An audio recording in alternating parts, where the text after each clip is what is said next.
We got a wild story coming out of California about a DoorDash driver who hit a $2.5 million scam on the company and the type of backlash and prison time that he's looking at. So in this video, I'm going to share this article with you. Then I have a video clip that goes far more in depth about what's going on. As a matter of fact, we'll start it off with a short video that shares a little bit of insight about the situation. I'll go briefly through the article, and then I'll share the extended video that really lays out the scheme, how he was able to pull it off, and what type of prison sentence he may be looking at. So stick with me on this one. California DoorDash driver pleads guilty to stealing $2.5 million in delivery scam. Let's check out this quick video, what it has to say about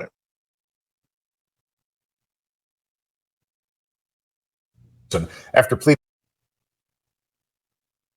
Newport Beach man is facing up to 20 years in prison after pleading guilty to a DoorDash delivery scam.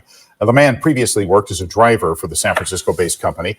Federal prosecutors say he stole more than $2.5 million from DoorDash by getting the company to pay for deliveries that never happened. He did it by gaining access to DoorDash's computer systems and then manipulating orders through multiple fake accounts. Can you imagine? Yeah, the NBA playoffs are here. Can you imagine what this person may have been able to be? As intelligent as you have to be able to hack the DoorDash systems and pull off a $2.5 million scheme. But let's go into it. Get this off here. A former food delivery driver pleaded guilty to conspiring with others to steal more than $2.5 million from DoorDash by getting the company to pay for deliveries that never occurred, federal prosecutors said. Sai Chaitanya Reddy Davagiri, pleaded guilty Tuesday in federal court in San Jose to a single count of conspiracy to commit wire fraud, the U.S. Attorney's Office said. Davagiri, 30, of Newport Beach, California, admitted to working with three others in 2020 and in 2021 to defraud the San Francisco-based delivery company, federal prosecutors said. Prosecutors said Davagiri used customer accounts to place high-value orders and then used an employee's credential to gain access to DoorDash software and manually reassign the orders to driver accounts that he and others controlled. Davagiri then caused the fraudulent driver accounts to report that the orders had been delivered when they had not, and manipulated DoorDash's computer systems to pay the fraudulent driver accounts for the non-existent deliveries, officials said. Davagiri then used DoorDash software to change the orders from delivered status to in process status and manually reassign the orders to driver accounts he and others controlled, beginning the process again, prosecutors said. The now former employee in the scam pleaded guilty to conspiracy to commit wire fraud in November 2023 and admitted to being involved in the scheme, prosecutors said. Davagiri is the third defendant to be convicted of his role in the conspiracy. He faces a maximum sentence of 20 years in prison and a fine of $250,000. He is scheduled to return to court on September 16th.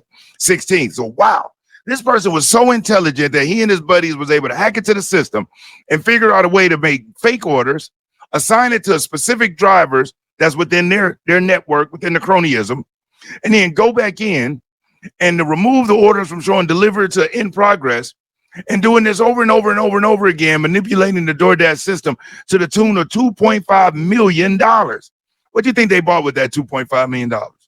I mean, really, it doesn't matter because they're going to prison regardless, but most of these people, and he was 30 years old, so fairly young person, a lot of these folks that do these type of crimes end up taking the money and doing stupid stuff with it. It's not like they go and start a business with it or buy a home or something like that. Nope. You go out and get tattoos like crazy or go out on these wild trips, dropping thousands on their friends and whatnot. And it's real easy to do that when you didn't work for the money. You didn't earn it. It's like the scammers. I watch shows like American Greed and some of these other things. I'm really, really into what happened in the early 2000s with the mortgage crash and Wall Street, all of this stuff, the Enrons, the WorldComs, all of these things that happen. So I watch this type of stuff. And one of the things you notice is the scammers live the most lavish lifestyles because it's not their money and it's the way they hook in other people. You know, money spends money with what they perceive to be money. So they would have the most expensive jets, the biggest house, flashiest watches, while the people who really earned the money, who made real money, they don't do that. One thing I noticed, I've never seen Warren Buffett with a dollar bill in a picture at all. And he might have one, but I've never seen it. I've never seen him flexing behind like a $100 million mansion. As a matter of fact, from what I understand, Warren Buffett lives in the same home he and his wife bought 40, 50, 60 years ago or whatever. Now, they may have added on to it, but it's the same home. Just added on. Didn't even go buy anything else. And he's one of the richest people in the world. And then I see videos of people like, I'll use Floyd Mayweather, that's always showing all of this money and all of these watches and whatnot. And, tend to say real money don't got to show it. They know it. But somebody that may be a little bit insecure, especially when you're no longer in the game and you're 50 years old, who you flexing for? Everybody know you made $1 billion boxing, supposedly. Everybody know that, but we watching you spend millions and millions and millions of dollars a month. So really, what type of message are we sending to the young people? Hey, don't worry about it, spend it, blowing on all types of things that doesn't regain value, or we invest in intelligently. But that's a whole nother topic. But back to this one. This person scammed them out of those millions of dollars, and for what? Now facing 20 years in prison. So let's dig into the report of what they say was going on. Delivery driver pleaded guilty to defrauding San Francisco-based DoorDash of more than $2.5 million by setting up fake deliveries.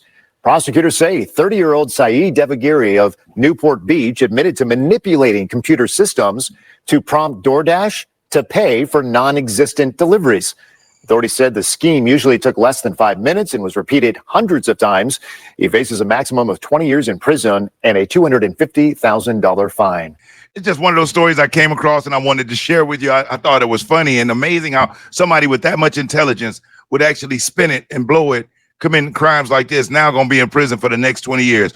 Imagine if they would apply that to creating an app or taking advantage of AI where they possibly could be. My goodness. But hey, it is what it is. But if you stayed here watching the video this long, I appreciate you. And if you haven't already, hit that like button. Leave a comment. Tell me what you think. Subscribe to the channel if you haven't. Most importantly, you stay safe. You be great. I'm Brian Maxwell saying I look forward to seeing you at the top. Over and out, y'all.